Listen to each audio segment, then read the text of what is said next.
হাত ধরে রাষ্ট্রে, সমাজে, অর্থনীতিতে, সংস্কৃতিতে বঙ্গবন্ধুর স্বপ্ন ও স্বরের ছায়া পড়তে শুরু করেছে।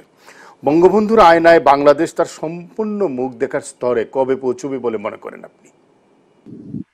হ্যাঁ, দেখুন, এখানে আমার অত্যন্ত শ্রদ্ধেয় এবং বিজ্ঞ কয়েকজন আলোচক যে কথাগুলো বলেছেন, আমার একটু কানেকশনের প্রবলেম হয়েছিল, বাট আমি কিছু শুনতে পারিনি, পরের কথাগুলো শুনতে। মূল বিষয়টা দেখুন যে বঙ্গবন্ধু মানে আমরা বাংলাদেশ নিয়ে কথা বললেই বঙ্গবন্ধুর কথা আসবে, বিকজ এই রাষ্ট্রের জনক বঙ্গবন্ধু, এই জাতির পিতা বঙ্গবন্ধু, এবং এই যে রাষ্ট্রের যে দর্শন, রাষ্ট্রের যে কাঠামো, রাষ্ট্রের যে সকল বৈশিষ্ট্য আছে, এই মৌলিক বৈশিষ্ট্য থেকে শুরু করে তার যাবতীয় যে রাষ্ট্রের বৈশিষ্ট্য, এগুলি সব কিন্তু বঙ্গবন্ধু দেয়া। এবং এই যে আমাদের সংবিধান, যেটা রাষ্ট্রের বলতে পারেন দলিল, যেটা রাষ্ট্রের মালিকানা, অর্থাৎ প্রকারান্তরে জনগণের মালিকানা, তো এখানে কিন্তু বঙ্গবন্ধু এই রাষ্ট্রের চরিত্র কি হবে, বাংলাদেশ নামক রাষ্ট্রটা কিরকম হবে, তার একটা চিত্র তিনি এঁকেছেন সংবিধানে। এবং সেখানে আমি রাশিদ রহমানের সাথে একমত। এখানে বঙ্গবন্ধু দুটো কাজ করেছে। একটা হচ্ছে আমাদের রাষ্ট্রের ভেতরে যে বৈষম্য, রাষ্ট্রের ভিতরে যে শোষণ, সেটাও কিন্তু বঙ্গবন্ধু ডিসমেন্টেল করেছেন। আমি সংবিধানের এখানে কোট করছি অনুচ্ছেদ 14, এবং আমি দায়িত্ব নিয়ে বলছি সাংবিধানিক আইনের ছাত্র হিসাবে। ঢাকা বিশ্ববিদ্যালয়ে আমি এই বিষয় পড়েছি, চট্টগ্রাম বিশ্ববিদ্যালয়ে পড়েছি। পৃথিবীর কোন দেশের সংবিধানে ওই সময় 1972 সালে এরকম বিধান, প্রোগ্রেসিভ বিধান হয়নি, যেখানে তিনি বলছেন যে রাষ্ট্রের অন্যতম মৌলিক দায়িত্ব হবে মেহনতি মানুষকে, কৃষক ও শ্রমিককে এবং জনগণের অনগ্রসর অংশসমূহকে সকল প্রকার শোষণ হতে মুক্তি দান করা। অর্থাৎ বঙ্গবন্ধু এই 72-এর সংবিধানের মাধ্যমে রাষ্ট্রের ভেতরে সকল ধরনের শোষণ, বঞ্চনা, অনাচার, অর্থাৎ একটা হেজেমনি, মানে পজিশন অফ হেজেমনি, এগুলো ডিসমেন্টেল করেছেন। অর্থাৎ সকল ধরনের বৈষম্য, সকল ধরনের শোষণ, নিপীড়ন মানুষকে মুক্ত করে দিয়েছে। পৃথিবীর কোন সংবিধানে এরকম ডাইরেক্ট আপনার ম্যানিফেস্টেশন নেই। দুই হচ্ছে, এটা হচ্ছে খেয়াল করেন রাষ্ট্রের ভেতরের যে আভ্যন্তরীণ শোষণ মুক্তির কথা, এবং স্পেসিফিক্যালি তিনি বলেছেন টার্গেট গ্রুপ কারা, টার্গেট গ্রুপ মেহনতি মানুষ, স্পেসিফিক্যালি বলেছেন কৃষক ও শ্রমিক এবং জনগণের অনগ্রসর অংশসমূহকে সকল প্রকার শোষণ হতে মুক্তি দিতে হবে। এক, এটার অর্থাৎ বাংলাদেশ নামক রাষ্ট্রের ভিতরে সকল ধরনের শোষণ বন্ধ হয়ে যাবে, যেটা রাশিদ রহমান বলছেন। দুই হচ্ছে, বঙ্গবন্ধু পাকিস্তানের পুরো সময়টাতে, মানে পুরো সময়টা বলা যায় কারাগারে ছিলেন। রবার্ট ফ্রস্টের সাথে এক ইন্টারভিউতে তিনি বলেছেন, ডক্টর সেলিম মাহমুদ, এই প্রেক্ষাপটটা যেটা আপনি বললেন, সেখান থেকে যদি বর্তমানে আসি, তাহলে সেই জায়গায় পৌঁছতে আমাদের সময়ের সংক্ষিপ্ততার কারণে আমি আলোচনা স্পেসিফিক করে ফেলতে চাচ্ছি। না, দুই নম্বর পয়েন্টটা না রিলেট করা যাবে না। তিনি তখন রিয়েলাইজ, তিনি রবার্ট ফ্রস্টের ইন্টারভিউতে বলেছিলেন যে আমি ওই সময়টাতে অনেক বই পড়তাম। তিনি দেখেছেন যে 50-এর দশকে, 60-এর দশকে যে সকল দেশ ডিকলোনাইজেশন প্রসেসের মাধ্যমে আপনার স্বাধীন হয়েছিল, স্বাধীনতার পর দেখলো তার দেশ 50 বছর 75 বছরের জন্য লিজ দেয়া কোন মাল্টিন্যাশনাল কোম্পানি বা বহুজাতিক কোম্পানির কাছে। তিনি 1972 সালের সংবিধানে বাংলাদেশ স্বাধীন করার পরে তিনি অনুচ্ছেদ 143-এ অন্তর্ভুক্ত করলেন। কোন উদ্দেশ্য ছিল, আমাদের দেশে যে উপনিবেশিক যে শোষণ, বহুজাতিক কোম্পানির যে শোষণ, সেটা বন্ধ করার জন্য 143 নম্বর অনুচ্ছেদে তিনি বলেছিলেন যে যে সকল দেশি বিদেশি কোম্পানির ইজারা ভিত্তিক মালিকানা, অর্থাৎ রাষ্ট্রের রিসোর্স তারা এক্সপ্লয়েট করছে, সেইগুলো সব ডিসমেন্টেল করা হবে। এবং অর্থাৎ বহুজাতিক কোম্পানির সপক্ষে যে ইজারা ভিত্তিক মালিকানা in the form of concession agreement, licensing, royalty যাই হোক না কেন, এগুলো সমস্ত ডিসমেন্টেল করেছিলেন। ডিসমেন্টেল করে বাংলাদেশটাকে সত্যিকার অর্থে উপনিবেশিক এবং বিদেশি শোষণ মুক্ত করেছিলেন। এবং তিনি শুধুমাত্র এই দেশকে পলিটিক্যালি এবং জিওগ্রাফিক্যালি স্বাধীন করে দিয়ে যাননি, এদেশে অর্থনৈতিক, সামাজিক, সাংস্কৃতিক প্রকৃত অর্থে মুক্তি আনার জন্য কিন্তু এই কাজগুলো করেছেন। এবার আসি আপনার এই পরের পার্টটাতে হচ্ছে যে মাননীয় প্রধানমন্ত্রী ওই যে বঙ্গবন্ধুর যে ভিশন, বঙ্গবন্ধুর যে দর্শন, তার যে কনস্টিটিউশনাল দর্শন, সেটার একটা অ্যানালজিক্যাল এক্সটেনশন তিনি করছেন। আপনি ডক্টর সেলিম মাহমুদ আছেন আমাদের সঙ্গে। বিচারপতি মানিক, আপনি শুনছিলেন। তাহলে দেশের শিক্ষা এবং সংস্কৃতির ক্ষেত্রে আমরা দেখতে পাচ্ছি একটা মৌলবাদী চাপ ক্রমশ বাড়ছে এবং একটা আমলাতান্ত্রিক নীতি কাঠামো তৈরি হয়েছে রাজনৈতিক নীতি কাঠামোর বাইরে গিয়ে, যেটা রাশেক রহমানও কিছুটা আমাদেরকে স্পর্শ করতে বলেছেন। সেই জায়গা থেকে আমাদের এখনকার যে করণীয়টা কি তাহলে? দেখুন, আমি আগে একটা কথা শেষ করতে পারিনি, সেটাই শেষ করি। যেটি আমি তোফায়েল সাহেবের থেকে শুনেছি যে সংবিধান যেদিন গণপরিষদে উত্থাপন করা হবে খসড়া, আর আগের দিন বঙ্গবন্ধু সেই 34 জন সদস্যকে নিয়ে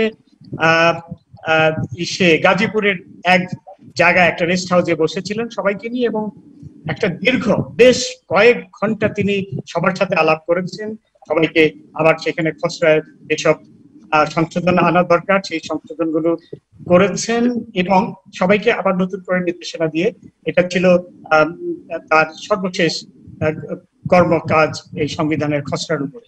সুতরাং সব দিক থেকেই সংবিধান রচয়িতা বঙ্গবন্ধু ছাড়া আর কেউ ছিলেন না। এটা তো আপনি আগের পর্বেও বলেছেন।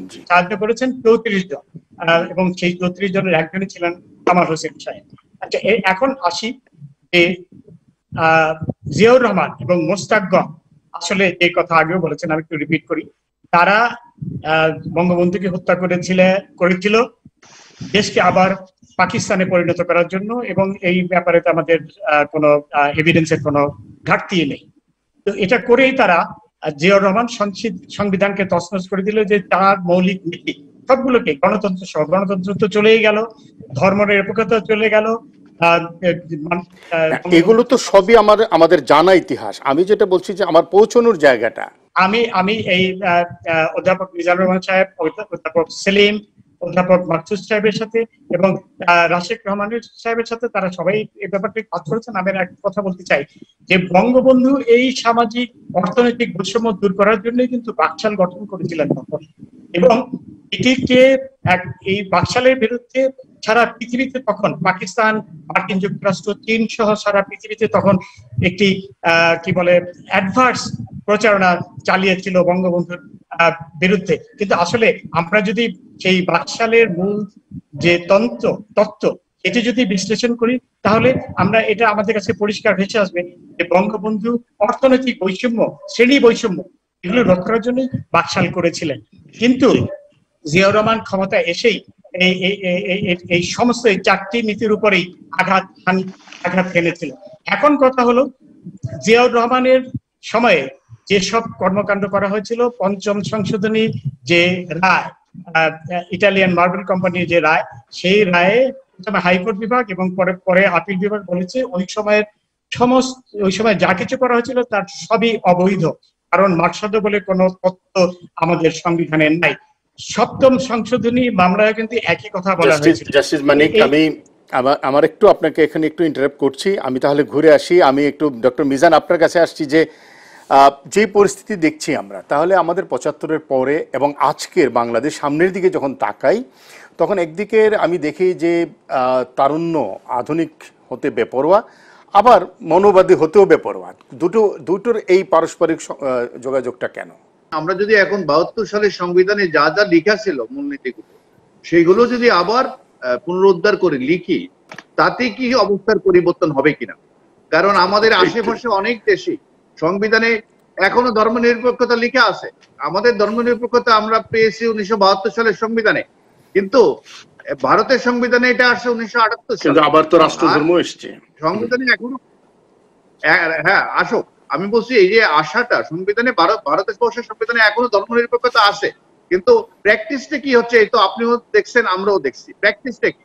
তো আমি সেটা বলবো, আমাদের সংবিধানে যে মানে সেলিম মাহমুদ যথার্থই বলছে যে রাষ্ট্র বঙ্গবন্ধু কিন্তু বহুজাতিক কোম্পানিগুলোর থেকে আমাদের গ্যাস ক্ষেত্রগুলো কিনে ফেলছিলেন। সেটা যদি আমরা ধারাবাহিকতা রাখতে পারতাম যে আমাদের বাফেক্সই আমাদের সমস্ত তেল গ্যাস অনুসন্ধান কিন্তু করবে, এগুলো অনেক সময় হয় কি বাস্তবতার প্রেক্ষিতে অনেক সময় সম্ভব হয় না, কারণ এখন আপনাকে আবার সারা পৃথিবীর যে ইন্টিগ্রেটেড ইকোনমি এখনকার কথা বলছি, গ্লোবাল ইকোনমি কানেক্টেড হতে গিয়ে আপনাকে ডেকে আনতে হচ্ছে, আপনাকেও বাইরে নিয়ে যেতে হচ্ছে। আমি একটু ডক্টর মাকসুদ কামাল আপনার কাছে আসছি, সেটা হলে তাহলে দেশ ও সময়ের সাথে যে আন্তঃক্রিয়া হয় সেখান থেকে কি নতুন ইতিহাস আসলে সৃষ্টি হতে চলেছে, তাহলে খুব সংক্ষেপে, কারণ আমার আরো দুজন বক্তা আছেন।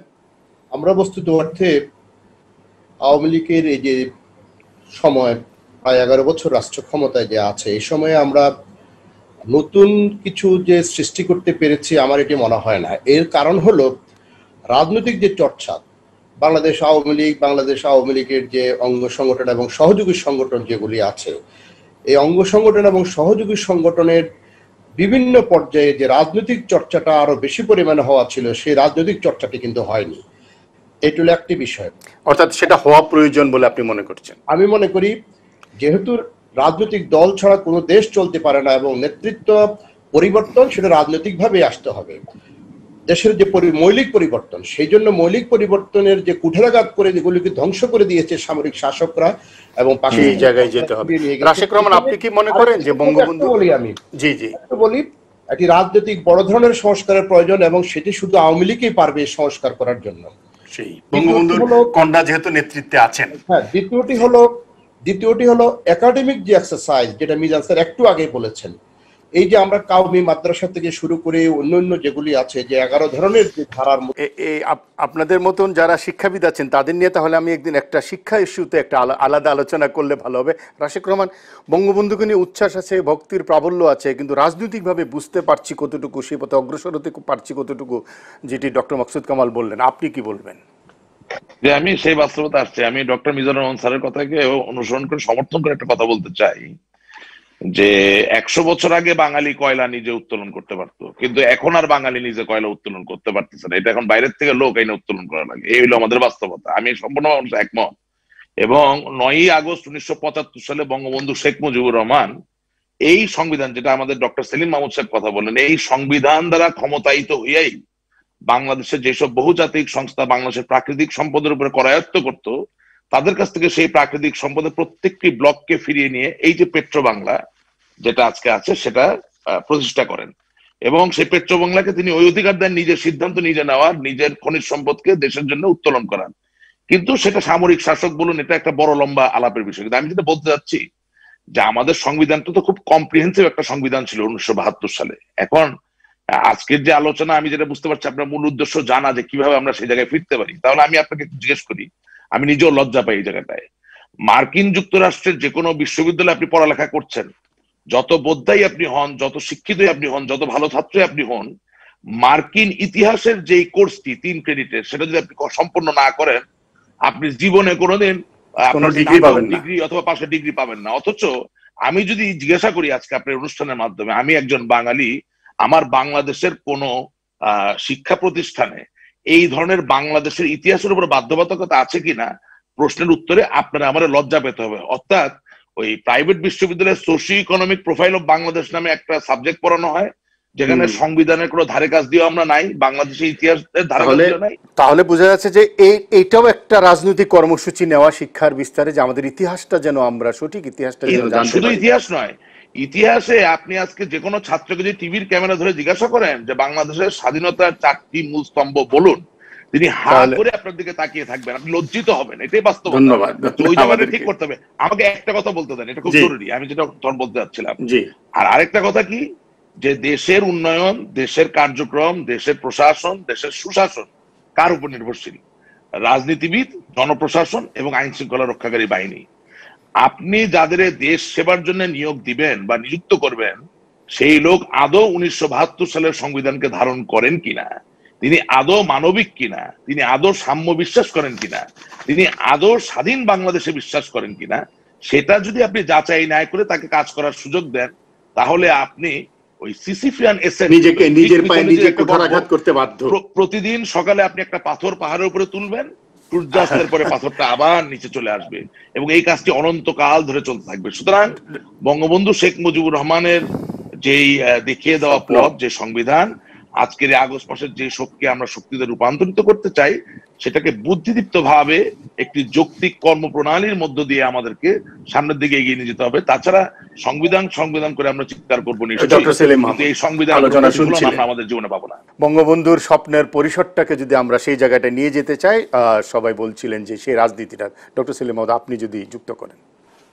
না, আমি একটু ইয়ে করি, আমাদের রাশিক এবং doctor Mizanur Rahman vice chancellor, আমি একটু ওনাদের সাথে একটু সংযোজন করতে চাই একটা বিষয়, একটা গ্যাপ হয়ে গেছে। সেটা হচ্ছে যে কথাটা রাশিক বলছে, সঠিক বলছে, যে বঙ্গবন্ধু যে আপনার লিগ্যাল কনসেপ্ট, তার আগে বিষয়টা পরিষ্কার করি। 50-এর দশকে এবং 60-এর দশকে, মূলত 60-এর দশকে ইন্টারন্যাশনাল লতে একটা লিগ্যাল কনসেপ্ট আসলো, নতুন concept, permanent সভরেনিটি over natural resources. এটা ইন্টারন্যাশনাল লতে ভেরি আর্লি স্টেজের একটা কনসেপ্ট। এটা আসলো ওই যে মূলত আফ্রিকান কান্ট্রিগুলো যখন ডিকলোনাইজেশন মুভমেন্টের আওতায়, ওই প্যাকেজের আওতায় নিজের আন্দোলন করে দেশ স্বাধীন করছিল, একটা পর একটা, দেখছে যে তার দেশ পলিটিক্যালি স্বাধীন, কিন্তু ইকোনমিক্যালি আগামী 50 বছর 75 বছর বহুজাতিক কোম্পানির কাছে পুরো দেশটা বিক্রি করা, লিজ দেয়া। তখন এই যে পার্মানেন্ট সভরেনিটি অফ ন্যাচারাল রিসোর্সেস, এই কনসেপ্টটা, Bangladesh was the first country under the leadership of Bangabandhu যে বাংলাদেশের সংবিধানে মৌলিক আইন হিসেবে এটাকে ইনকর্পোরেট করেছিল। এর ফলে কি হয়েছে, ইমপ্লিকেশনসটা কি? অর্থাৎ বিদেশি এবং উপনিবেশিক যে শোষণ, ইজারা ভিত্তিক, এবং এটা কিন্তু ওনারশিপ, ওই জায়গায় একটা প্রশ্ন, যে কথাটা ওনারা ডিবেট করছিলেন, যে তাহলে বঙ্গবন্ধু তো বিদেশি কোম্পানিকে অ্যালাউ করেছিল, under what TOR, under what terms and condition? সেটা হচ্ছে প্রোডাকশন শেয়ারিং কন্ট্রাক্ট, কোনো মালিকানা না, কোনো লিজ না। হ্যাঁ, এই যে কনসেপ্টটা, আমার সাথে বঙ্গবন্ধু হত্যা মামলার যখন রায় হয়, বিএনপি জামাত যখন হরতাল দিয়েছিল 2 দিনের, তখন ব্যারিস্টার ইশতিয়াক আহমেদের একটা এই রায়ের উপরে এবং বঙ্গবন্ধুর উপরে ইন্টারভিউ নিয়েছিলাম তার গুলশানের বাসায়। সেখানে তিনি বলেছিলেন, তাকে এডিশনাল অ্যাটর্নি জেনারেল ছিলেন, তাকে বঙ্গবন্ধু মালয়েশিয়া এবং ইন্দোনেশিয়া পাঠিয়েছিল এই প্রোডাকশন শেয়ারিং কন্ট্রাক্টের মডেলটা স্টাডি করার জন্য। ওই model Bangladesh was the first country যে মডেলটা ফলো করেছিল। অর্থাৎ ওনারশিপ থাকবে দেশের কাছে, হোস্ট গভর্নমেন্টের কাছে, হোস্ট কান্ট্রির কাছে। আমি মালিক, তুমি আমার ঠিকাদার, তোমাকে নিয়োগ করছি, তুমি ইনভেস্ট করো মিলিয়ন মিলিয়ন ডলার, যা করে যদি কিছু পাও তাহলে তোমার সাথে আমার ঠিক আছে, তুমি 30% নেবে, আমি 70% নেব। This is all about the, যেটাকে বলে আপনার প্রোডাকশন শেয়ারিং কন্ট্রাক্ট, উৎপাদন বন্টন চুক্তি, as against the old concession or lease regime, যেটা বঙ্গবন্ধু ডিসমেন্টেল করে দিয়েছিল, এবং সেটার ফল তিনি পেয়েছেন, যেটা আমি ওই লাইনে যেতে চাচ্ছি না।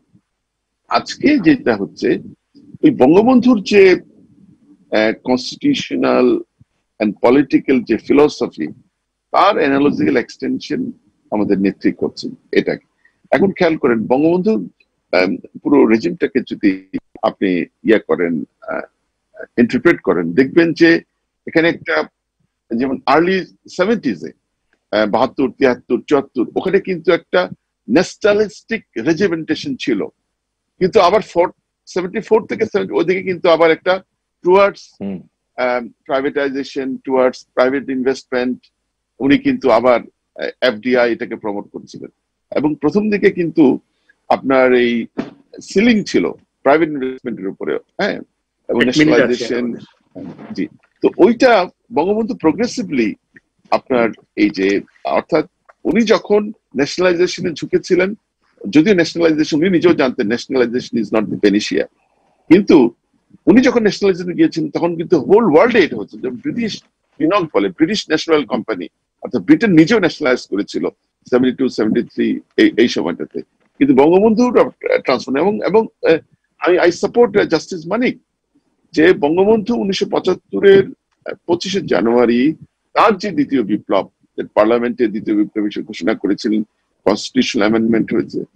আমি মনে করি যে ওই সময়কার কনটেক্সটে বঙ্গবন্ধু যেটা করেছিলেন সেটা সঠিক ছিল।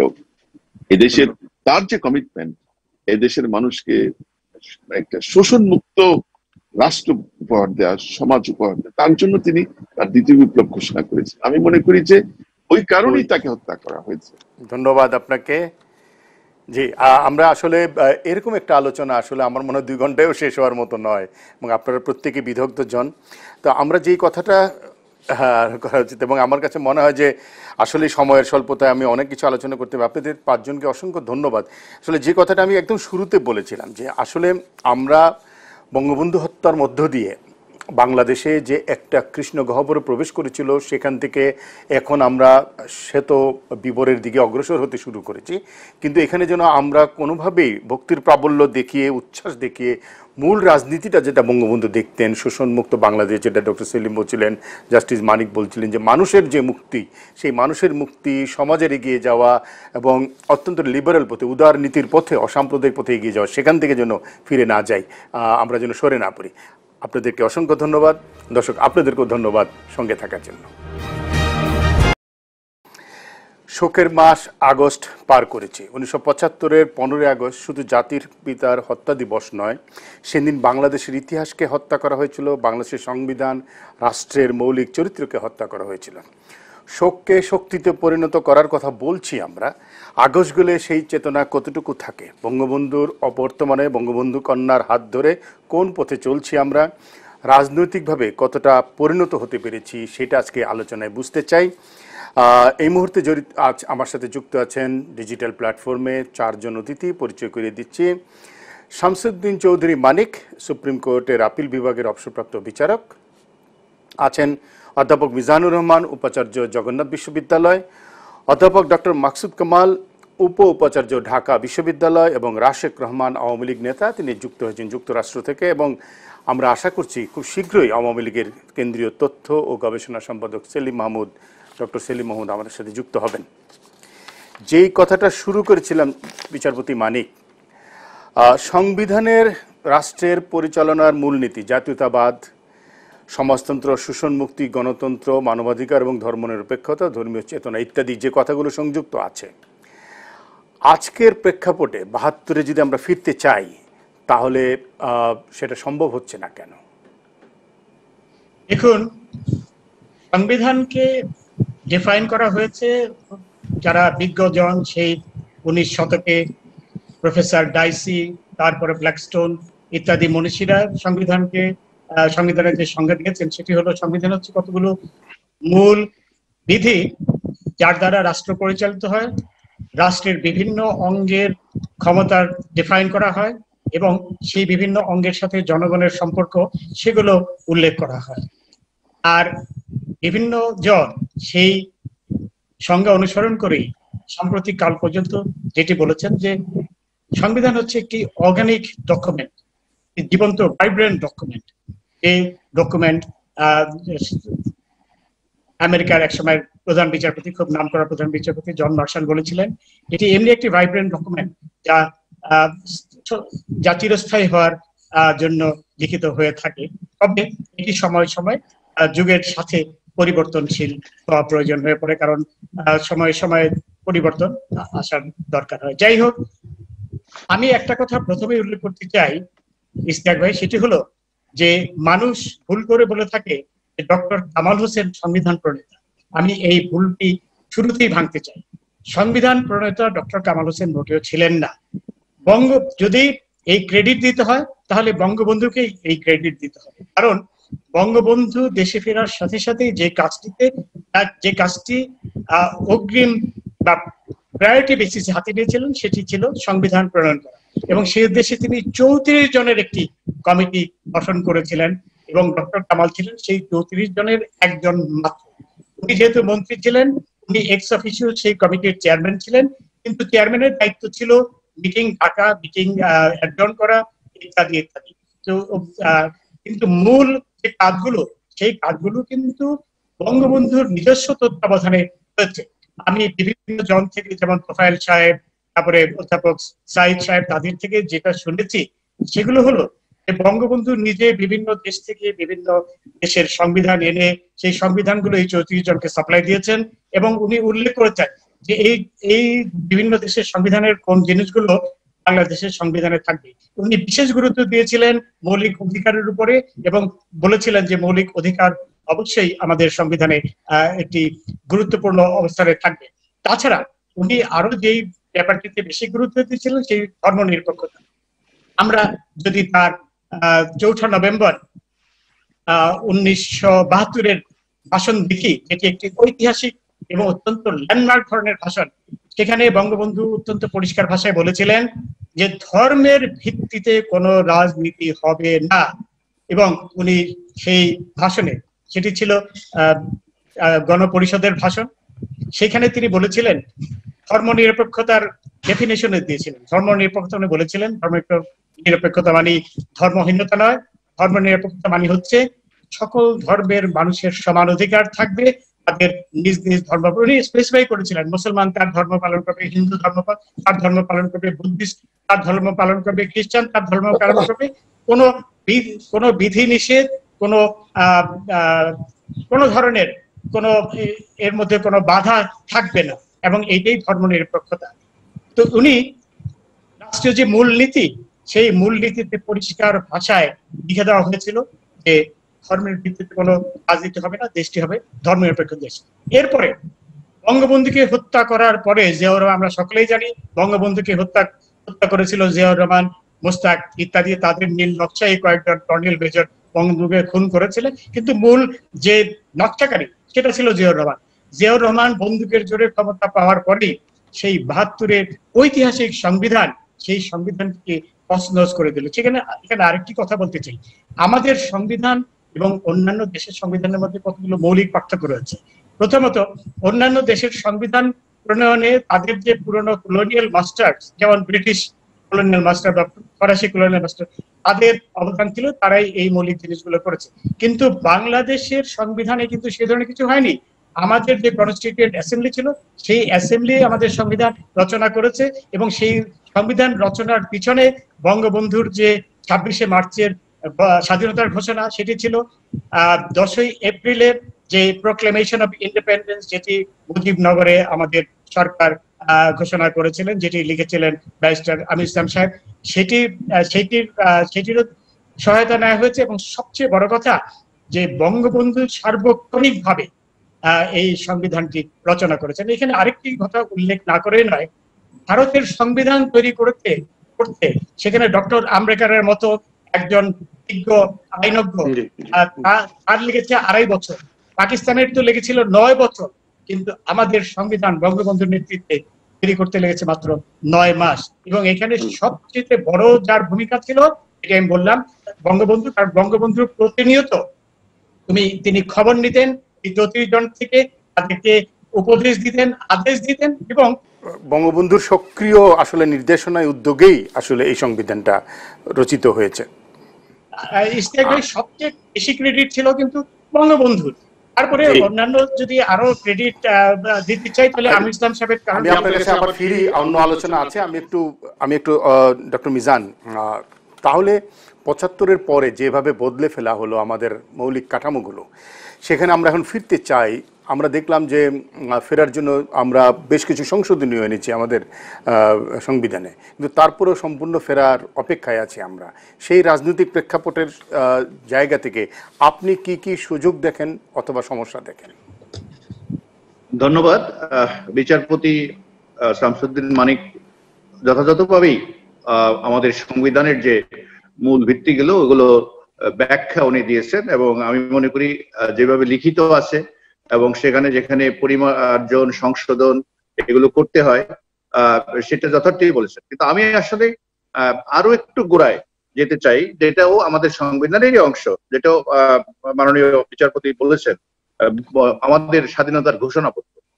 এইটার যদি আমরা 2টা শব্দ, মানবিক মূল্যবোধ এবং সাম্য, এই 2টা শব্দকে যদি আমরা নিয়ে আসি, তাইলে কিন্তু এই এখন সংবিধানে কি কি লেখা আছে, ওয়ার্ডিং গুলো কিভাবে চেঞ্জ করছে বিভিন্ন সামরিক শাসকরা, এইটা তাৎপর্যহীন হয়ে যাবে। কারণ আমাদের সাম্য এবং মানবিক মূল্যবোধ। যেখানে মানবিক মূল্যবোধের কথা বলা থাকে অবশ্যই সেটা এর মধ্যে সম অধিকার, বঞ্চনা, শোষণ, অথবা গোত্রে গোত্রে, বংশে বংশে, ইভেন ধর্মে ধর্মে যে রেশারেশি অথবা আধিপত্য বিস্তার, এই কোনোটাই কিন্তু থাকে না যদি আমরা সাম্যের কথা চিন্তা করি। আর মানবিক মূল্যবোধ অবশ্যই আমাদের যেগুলাকে মৌলিক অধিকার বলি, সেই সবগুলোকে কিন্তু ওই মানবিক মূল্যবোধের মধ্যে ধারণ করে যায়। আপনি যদি বলেন এখন আমরা কি করতে পারি, তো সংবিধানে এগুলোকে কাটাছেড়া করা হলো। পরবর্তী পর্যায়ে 15 সংশোধনী, যেটা আমাদের পঞ্চদশ সংশোধনী, সেখানে কিছু কিছু জিনিস নতুন করে রিভাইভ করা হলো। কিন্তু রিভাইভ করলেও আমরা আসলে ওখানে যেরকম যদি সমাজতন্ত্রের কথা যদি এখন আবার নতুন করে ওখানে লিখিও, যে অরিজিনাল সংবিধানের যেভাবে ছিল, তো সেই সমাজতন্ত্র এখন আবার আদৌ ওই যেভাবে ছিল সেইভাবে নাই, কোথাও নাই। সেজন্য বেশি গুরুত্ব দিতে হবে সাম্যের যে ব্যাপারটাকে, অর্থাৎ বৈষম্য যেটা আছে সেই বৈষম্যটাকে কমানোটাকে আমাদেরকে বেশি গুরুত্ব দিতে হবে। আমি এর আগেও এই কথাগুলো বহুবার বলছি। আমাদের জাতির জনগণের স্বপ্নের সোনার বাংলা, যেটা যেটা আজকে শুরুতেই বলছিলেন যে চেতনা, শোককে আমরা শক্তিতে রূপান্তর করবো, কিন্তু মূলত হচ্ছে জাতির জনকের স্বপ্নের সোনার বাংলা বিনির্মাণ করা। কিন্তু আমরা এটা বলে যাচ্ছি দীর্ঘদিন যাবত। এই সোনার বাংলাটা বলতে কি বুঝতেন আমি নিশ্চিত করে বলতে পারি, বঙ্গবন্ধু স্বপ্নের সোনার বাংলা অনেক ধনী ডলারের হিসাবে, আমাদের পার ক্যাপিটাল ইনকাম $20,000 হয়ে যাবে, আমাদের সমস্ত বিল্ডিং গুলা 10 তলা হয়ে যাবে, আমাদের সমস্ত রাস্তাঘাট সব 2 তলা হয়ে যাবে, আমাদের মহাকাশে আরো কয়েকটা উপগ্রহ থাকবে। এরকম একটি সোনার বাংলা বঙ্গবন্ধু কল্পনা করেন নাই। বঙ্গবন্ধুর যে স্বপ্নের সোনার বাংলা, অবশ্যই এটা মোটা ভাত, মোটা কাপড় বা যদি অবস্থার উন্নতি হয় তাহলে স্বাভাবিকভাবে আমাদের অন্য, বস্ত্র, বাসস্থান সবগুলো সংস্থান হবে, কিন্তু সবার জন্য সংস্থান। আর বৈষম্য যেটা, এটা আস্তে আস্তে দূরীভূত হবে। তো আমরা অনেক দিক থেকে উন্নতি করছি, আমাদের পার ক্যাপিটাল ইনকাম বেড়ে গেছে, আমাদের গড়ায়ও বেড়ে গেছে, আমাদের শিক্ষার হার বেড়ে গেছে। একই সাথে সাথে আমাদের বলতে হবে যে আমাদের বৈষম্য যেটা, সেটাও বেড়ে গেছে। ধনী গরিবের মধ্যে যে বৈষম্য, যেটা বঙ্গবন্ধু, অর্থাৎ আপনি বলছেন যে বৈষম্যটাকে এখন অ্যাড্রেস করাটাই হবে মানে সবচেয়ে বড় ন্যায্যতা প্রতিষ্ঠার জায়গাটা। আমি শুধু ধনী গরিবের না, আমি বলছি আমাদের পুরুষে মহিলায় বৈষম্য, দুর্বলে বৈষম্য। আর যেটা বলছেন সাম্প্রদায়িকতা, ধর্মনিরপেক্ষতা, সেখানে শুধু এটা কেবল ধর্মীয় সম্প্রদায় না, আমাদের একটা সম্প্রদায়, আমি যদি মনে করি শিক্ষক সম্প্রদায়, সাংবাদিক সম্প্রদায়, চিকিৎসক সম্প্রদায়, প্রত্যেক সম্প্রদায় কিন্তু আমরা পরস্পরের রেশারেশির মধ্যে। ডক্টর মিজান, আপনার কাছেও ফিরবো। আমাদের সাথে যুক্ত হয়েছেন ডক্টর সেলিম মাহমুদ, আওয়ামী লীগের কেন্দ্রীয় কমিটির তথ্য গবেষণা সম্পাদক। তাকে স্বাগত জানাই। আমি একটু ডক্টর মকসুদ কামাল আপনার কাছে আসছি। এই যে বৈষম্যের কথা বলছিলেন, বাংলাদেশ তো এখন উন্নয়নের পথে হাঁটছে। একদিকে উন্নয়ন, আরেকদিকে ব্যাপক দুর্নীতি, সাম্প্রদায়িক বিভাজন, সহিংস আচরণ।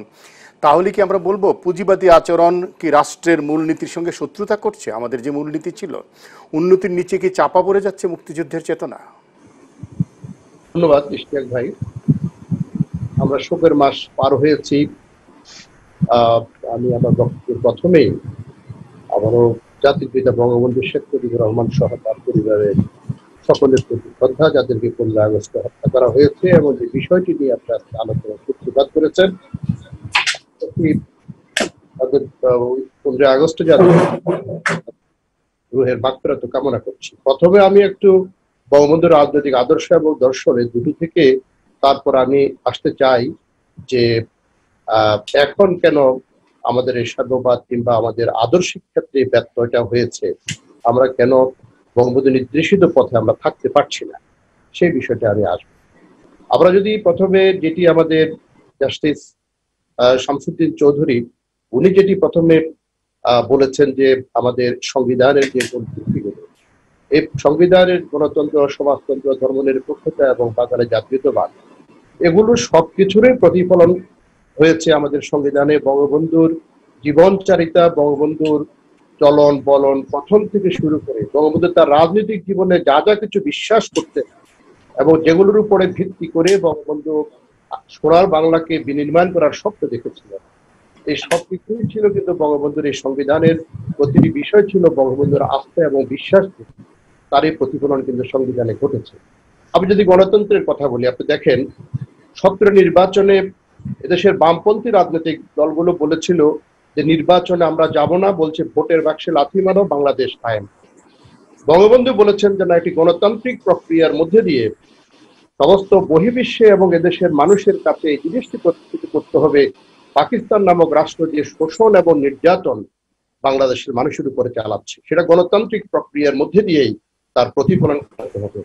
এবং 1970 সালে যে ঘূর্ণিঝড় হয়, তখন আপনি জানেন যে সেই সময়ে ইয়াহিয়া খান তখন চায়না ছিলেন এবং তিনি প্রায় 1 সপ্তাহ পরে আকাশপথে এখানে এসছেন, এসে ঘুরে গিয়ে পাকিস্তান গিয়ে বলেছিলেন যে 17 নির্বাচনের আগে 12ই নভেম্বরে যে সেখানে কিছুই হয়নি, কিন্তু পৃথিবীর সবচেয়ে বড় ধরনের প্রাকৃতিক দুর্যোগে তখন মানুষের প্রাণহানি হয়েছে, বেসরকারি হিসাবে প্রায় 10 লক্ষ মানুষ। এবং পরে জাতির কাছে ইয়াহিয়া খান ক্ষমা চেয়েছেন। বঙ্গবন্ধু প্রমাণ করতে চেয়েছেন, এদেশের মানুষের প্রমাণ করতে পেরেছেন যে অবিশ্বাস এদেশের মানুষের প্রতি যে অবহেলা, সেটি কোন পর্যায়ে গিয়ে দাঁড়িয়েছে। একটা প্রাকৃতিক দুর্যোগ পাকিস্তান সরকার করে না। এই জায়গা থেকে বঙ্গবন্ধু নির্বাচনের মধ্যে দিয়ে এই সময় 70 আস্থা অর্জন করেছেন মানুষের, এবং গণতান্ত্রিক প্রক্রিয়ায় বঙ্গবন্ধু হেঁটেছেন, এবং সেটার প্রতিফলন আমাদের সংবিধানে হয়েছে। এরপরে আপনি সমাজতন্ত্রে আসেন। বঙ্গবন্ধুর অসীমত্ব আত্মজীবনী পড়লে সেখানে পরিষ্কার বলা আছে, বঙ্গবন্ধু বলেছেন যে আমি কমিউনিস্ট নই, আমি সাম্যবাদী, যেটা একটু আগে মিজান স্যার যেটা বলেছেন যে আমি মানুষের অধিকারে বিশ্বাস করি। এবং এরপরে তিনি ধর্মনিরপেক্ষতার কথা যদি আমরা বলি, বঙ্গবন্ধু বলেছেন আমি বাঙালি, আমি মুসলমান, আমি মানুষ। সেখানে বঙ্গবন্ধু এই যে কিন্তু প্রশ্ন হলো যে এগুলো তো সবই আমরা শুনছি, কিন্তু আজকে বাংলাদেশে এসে যে আমরা বৈপরীত কাজগুলো দেখতে পাচ্ছি, সেইখানে তাহলে কোনটা প্রাধান্য পাচ্ছে, সেই জায়গাটা কি আপনি চিহ্নিত করতে পেরেছেন? এর প্রেক্ষাপটটা যদি আমি বলি, বঙ্গবন্ধুকে হত্যার পরে যারা রাষ্ট্র ক্ষমতায় এসছে তাদের মূল লক্ষ্য ছিল মুক্তিযুদ্ধের মধ্যে দিয়ে অর্জিত আমাদের যে সংবিধানের যে মূল ভিত্তিগুলো, যেগুলোর উপরে মানুষের আস্থা এবং বিশ্বাস ছিল, সেই পথ থেকে মানুষকে সরিয়ে নেওয়া। এবং সামরিক শাসক জিয়াউর রহমান, পরবর্তীতে সামরিক শাসক এরশাদ, এবং এরপরে জিয়াউর রহমানের এবং খালেদা জিয়ার ক্ষমতা আসার মধ্যে দিয়ে সংবিধানের মূল ভিত্তিগুলোর উপর এত লম্বা সময় কুঠারাঘাত করেছিল। বঙ্গবন্ধুকে হত্যার পর থেকে শুরু করে প্রায় 20 বছর ধরে এই প্রক্রিয়া অব্যাহতভাবে চলার, কিন্তু এখন তো 11 বছর হয়ে গেল, তো সেই জায়গাটায় ফেরার প্রক্রিয়াটা নিশ্চয়ই একটি নতুন ভাবে এদেশের সেই সময়ের যে প্রজন্ম, যারা আজকে যাদের বয়স আজকে 50-60 এ পর্যায়ে যাদের বয়স আছে, যারা আমাদের বাংলাদেশের রাজনীতিতে এবং অর্থনীতিতে ভূমিকা রাখছে, তাদের মন থেকে বঙ্গবন্ধুকে দীর্ঘ সময় থেকে দেশের আদর্শকে, মুক্তিযুদ্ধের আদর্শকে মুছে ফেলার প্রচেষ্টা চালানো হয়েছিল।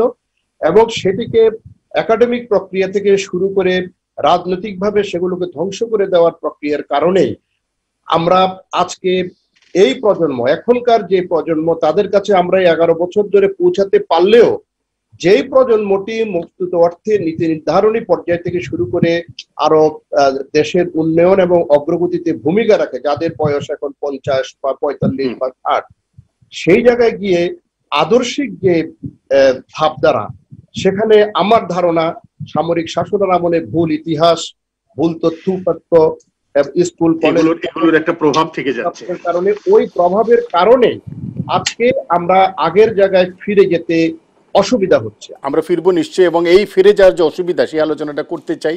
আমি একটু রাশেক রহমানকে যুক্ত করে নিতে চাই এই পর্যায়ে। আমাদের সাথে সেলিম ভাইও আছেন। রাশেক রহমান, 1975 সালের 15ই আগস্ট, যেটি সবাই বলছেন যে বাংলাদেশের ইতিহাসে একটা কৃষ্ণ বিবর তৈরি হয়েছিল, ব্ল্যাক হোল। প্রশ্ন হলো, সেই কৃষ্ণ বিবর কি শ্বেত বিবর হতে পেরেছে কিনা? প্রথমত সৈয়দ ইস্তাকরিজা, আপনাকে অনেক অনেক ধন্যবাদ। আজকে এরকম বিদগ্ধ এবং জ্ঞানী এই দেশের যারা স্বনামধন্য মানুষ, তাদের মাঝে আমাকে আপনি আমন্ত্রণ জানিয়েছেন।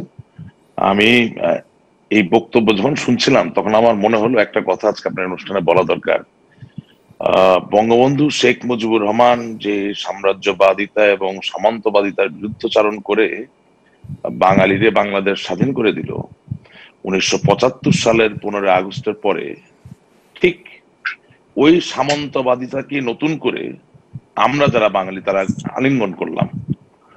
অর্থাৎ ছোট ছোট এক একটা নতুন সামন্তবাদী গোষ্ঠী তৈরি হলো, কিছু ব্যক্তি তৈরি হলো যারা মানুষের মুক্তি বলুন, সাম্যের কথা উঠেছে, সাম্যের কথা বলুন, বৈপরীত্যের কথা বলুন, এইসব জিনিসকে আমলে না নিয়ে বরঞ্চ এই যে ধনী গরিবের মাঝে যে ব্যবধান, এবং ধনী গরিব শুধু বলতে নয়, ক্ষমতা এবং ক্ষমতাহীন ক্ষমতাবানের মাঝে যেই ব্যবধান, এই ব্যবধানটা দিন দিন বাড়তে থাকলো। এই জায়গাটা আমরা চলে গেলাম। অর্থাৎ যেই কৃষ্ণ কায় পরিস্থিতির থেকে আপনি শুভ্রতার কথা আমাকে জিজ্ঞাসা করলেন, আমরা একদম 360 ডিগ্রি একটা ইউটার্ন নিয়ে যেখানে শুভ্রতার দিকে আমাদের যাওয়ার কথা ছিল, আমরা নিজেরাই কেন জানি নিজেদের স্বার্থকে ভুলে গিয়ে সেই কৃষ্ণকায় কালো কৃষ্ণ গহ্বরে থেকে যাচ্ছি, হ্যাঁ থেকে যাচ্ছে, এবং সেটাকে আমরা ধারণ করলাম এবং সেটা থেকে আমরা এখনো বেরোতে পারিনি। এবং আজকের আলাপের অন্যতম প্রতিপাদ্য যে ব্যাপারটা, যে 72-এর সংবিধানে আপনি ফিরতে পারছেন না কেন, তার অন্যতম কারণ কিন্তু এইটা।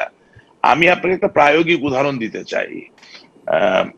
অনেক সময় অনেকে আমাকে ভুল বোঝেন। দেখেন, একটা আশ্চর্য ব্যাপার, সমস্ত পৃথিবীতে বর্ণবাদী মানুষ নিয়ে আমরা আলাপ করি, রেসিজম নিয়ে কথা বলি।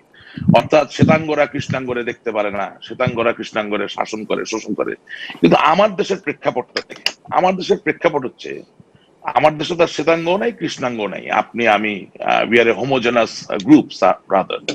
কিন্তু এই দেশে দেশ স্বাধীন হলো, সব হলো, কিন্তু এখনো এই দেশের গৃহ পরিচারিকা যারা, বা ধরেন আপনার ঘরে যারা কাজ করেন, তারে কি আপনি আপনার পাশে বসতে দেন? বসতে দেন না। সে কি আপনার সাথে বসে খেতে পারে? খেতে পারে না। তারে কি আপনি সঠিক মজুরি দেন? দেন না। তাকে কি তাকে কি আপনি নির্দিষ্ট ঘন্টা ধরে কাজ করান? তাকে কি ঘুমানোর জন্য একটা আত্মসম্মানে ভরপুর বিছানা দেন? তা তো দেন না। সে মেঝেতে ঘুমায়, আপনি বিছানাতে ঘুমান, আমি বিছানায় ঘুমাই। এখন আপনি আমি কি রেসিস্ট, বা আপনি আমি কি বর্ণবাদী? আপনি আমি তো বর্ণবাদীর থেকে বেশি বর্ণবাদী। এই ধরনের বর্ণবাদী পৃথিবী কোথাও খুঁজে পাবেন না, যে একই গায়ের রং তারপরে এত বৈষম্য। কিছু কিছু লোক আবার তাদের চাকরও বলে, মানে এত সুন্দরভাবে বলার চেষ্টা করে না। তো এই হলো বাংলাদেশের বর্তমান পরিস্থিতি। আর 1975 সালের 15 আগস্টে বঙ্গবন্ধুকে সপরিবারে হত্যা করার মধ্য দিয়ে বাংলাদেশ তথা সমস্ত বাঙালি জাতির অর্থনৈতিকভাবে আত্মনির্ভরশীল হওয়ার বা স্বাবলম্বী হওয়ার যে যাত্রা, সেটা রহিত হওয়ার কারণে যেটা হয়েছে, এটা আমার বিশ্বাস, আমার ব্যক্তিগত বিশ্বাস, রহিত হওয়ার কারণে যেটা হয়েছে সেটা হচ্ছে ধর্মের প্রতি একটা অযৌক্তিক নির্ভরতা তৈরি হয়েছে। এবং সেই জায়গা থেকে আজকে আপনি যে ধর্ম নিরপেক্ষতায় ফিরে যাবেন, সেই পথটা কিন্তু দূরহ হয়ে গেছে। দূরহ শুধু অনেক ক্ষেত্রে মনে হয় অসম্ভব প্রায় একটা বাস্তবতা। আর পাশাপাশি আরেকটা জিনিস তুলে ধরতে চাই, আজকে আমার যে সংবিধান গণতন্ত্রকে তুলে ধরে, সমাজতন্ত্রকে তুলে ধরে, সাম্যের কথা বলে, বৈপরীত্যহীন একটা সমাজের কথা বলে, আঞ্চলিক দূরত্ব থাকবে না, আঞ্চলিক বৈপরীত্য থাকবে না, এমন একটা দেশের কথা বলে, যেখানে প্রতিটি মানুষের একটা আত্মমর্যাদার জায়গা থাকবে, ন্যায় বিচারের জায়গা থাকবে। আমাদেরকে এই প্রজেক্টের বিরতির সময় হয়েছে রাশিক রহমান, আপনি যদি শেষ করেন, আপনার কথাটা কমপ্লিট করেন। যদি ধর্মনিরপেক্ষতার জায়গা থাকবে, তাহলে সেই জায়গায় আপনি যখন জনপ্রশাসনের কাউকে নিয়োগ দিচ্ছেন, তার ওই নিয়োগের জায়গায় সংবিধানের উপরে কত মার্কের প্রশ্ন আপনি তাকে জিজ্ঞাসা করছেন, অথবা তিনি এই 72-এর যে সংবিধান যে বিশ্বাসে নির্ভর করতেন, সেই বিশ্বাসে কতটুকু বিশ্বাসী সেটা যাচাই করে তাকে চাকরিটা দিচ্ছেন, সেটা কিন্তু পরিমাপ করার ব্যাপার আছে। শুধু তাই না, যেই দেশে আইন শৃঙ্খলা নিয়ে প্রতিদিন প্রতিনিয়ত আমরা বিভিন্ন রকম আলাপ করি, সেই দেশে একজন আইন শৃঙ্খলা রক্ষাকারী বাহিনীর ঊর্ধ্বতন কর্মকর্তাকে যখন আপনি নিয়োগ দিচ্ছেন, তিনি 72 অথবা